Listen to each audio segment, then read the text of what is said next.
Sunitha, climate change మీద పనిచేస్తుంటా. దామగుండం విషయంలో 4 main points అండి. దాన్ని బట్టి మనం ఏం చెప్పగలుగుతామంటే it's a completely illegal project అనేది. ఫస్ట్ ఏంటంటే కన్సెంట్ ఫర్ ఎస్టాబ్లిష్మెంట్ అనేది మా పొల్యూషన్ కంట్రోల్ బోర్డు 2017లో ఇచ్చింది. అది 5 ఇయర్సే నడుస్తుంది. అది 2022లో అది ఎక్స్పైర్ అయిపోయింది. ఎక్స్పైర్ అయిపోయిన వెంటనే ఆర్ అట్లీస్ట్ ప్రాజెక్ట్ స్టార్ట్ అయ్యే ముందన అది రిన్యూ చేసుకోవాల్సి వస్తుంది. మేము ఆర్టీఐ వేస్తే దానికి రిన్యూవల్కి అప్లికేషన్ లేదు, ఏం లేదు. సో కన్సెంట్ ఫర్ ఎస్టాబ్లిష్మెంట్ అనేది చాలా ఇంపార్టెంట్ ఏదైనా ప్రాజెక్ట్ స్టార్ట్ చేసే ముందు. అది ప్రస్తుతం లేదు దామగుండంలో నేవీ రేడార్ ప్రాజెక్ట్ ఏదైతే ఎస్టాబ్లిష్ చేశారో. Second, compensatory afforestation almost 12 lakh trees plant చేస్తారు అనేది by law they're suppose to plant 12 lakh trees. అది కూడా ఒక ఆర్టీఐ వేస్తే ఆ కంపెన్సేటరీ ఏఫారెస్టేషన్ ల్యాండ్ ఇప్పటి వరకు ఎక్కడా కూడా ఇవ్వలేదు ప్రభుత్వం. సో అది యాక్చువల్లీ ప్రాజెక్ట్ స్టార్ట్ అయ్యే 3 years ముందే స్టార్ట్ అయిపోవాలి కంపెన్సేటరీ ఏఫారెస్టేషన్ అనేది. అది ల్యాండే ఇవ్వలేదు ఇప్పటి వరకు. లాస్ట్ ఇయర్ అక్టోబర్కి ప్రాజెక్ట్ స్టార్ట్ అయిపోయింది. వన్ ఆఫ్ ద మెయిన్ అంశాలు ఏంటంటే ఈ ప్రాజెక్ట్ ఎప్పటి నుంచి అయితే దీని మీద చర్చ నడుస్తుంది 2014కి ముందు నుంచి స్టార్ట్ అయిపోయింది. యాక్చువల్లీ వాళ్ళు సర్వేలు చేయడం అంతా కూడా చాలా స్ట్రాటజికలీ ఆల్ 3 పొలిటికల్ పార్టీస్ ప్రజలకి యాక్చువల్ ఇష్యూ తెలియకుండా చేశారనమాట. ఈ కోర్ట్ వరకు వెళ్ళిన ఇష్యూ కూడా మ్యాక్సిమం ప్రజలకి తెలీదు. నేవీ రేడార్ ప్రాజెక్ట్ ఏంటి, విఎల్ఎఫ్ రేడార్ స్టేషన్ ఏంటి, కోర్ట్ డాక్యుమెంట్స్లో ఏమో కోర్ట్ ఏమో ఈఎల్ఎఫ్ అని పెట్టడం, నేవీ వాళ్ళేమో విఎల్ఎఫ్ అని అనడం. VLF is less dangerous than ELF, కానీ కోర్ట్ వాళ్ళు ఈఎల్ఎఫ్కి అనుమతి ఇచ్చేశారు, which is way more dangerous. తమిళనాడులో ఈఎల్ఎఫ్ ఆల్రెడీ ఉంది, ఈఎల్ఎఫ్ రేడార్ స్టేషన్, విఎల్ఎఫ్ ఉంది, ఈఎల్ఎఫ్ కూడా ఉంది. ఈఎల్ఎఫ్ ఒక దగ్గర ఉన్నప్పుడు మనకి మల్టిపుల్ అవసరం లేదు. ఇన్ఫ్యాక్ట్ వేరే కంట్రీస్లో ఎక్కడైతే ఈఎల్ఎఫ్ పెట్టారో అది రద్దు కూడా చేసేసారు వాళ్ళు. సో అట్లాంటి ప్రికేరియస్ సిచ్యువేషన్లో కోర్ట్ ఆధారాల్లో ఈఎల్ఎఫ్ అని రాసింది. జాన్ 2024లో ఏదైతే అనుమతి ఇచ్చింది కోర్టు, దానిలో ఈఎల్ఎఫ్ అని రాసింది.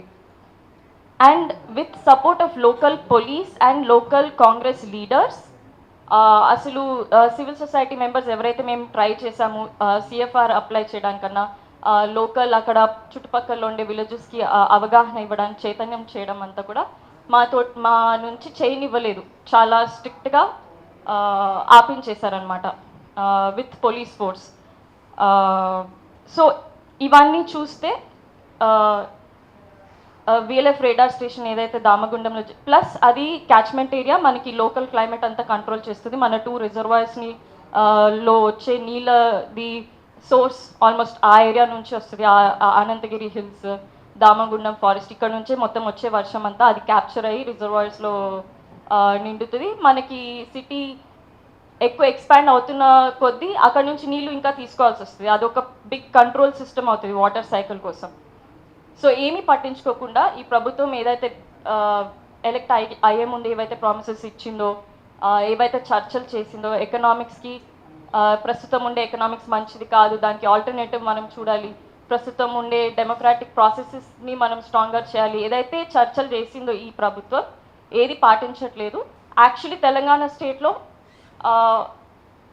ఒక మంచి progressive and strategic planning for futures of everybody, not just top 1%, 10%కి కాకుండా యాక్చువల్లీ స్పీకింగ్ తెలంగాణలో we should be able to take it forward. కానీ ఈ ప్రభుత్వం ఏదైతే ఎలక్ట్ అయ్యే ముందు ఒకలా మాట్లాడింది, ఎలక్ట్ అయిన తర్వాత వేరే పొలిటికల్ పార్టీస్లోనే చేస్తుంది, maybe even worse. So actually చేయగలిగేది చాలా ఉంది, మంచి మంచి విషయాలు ఈ తెలంగాణ స్టేట్లో ఎస్పెషలీ.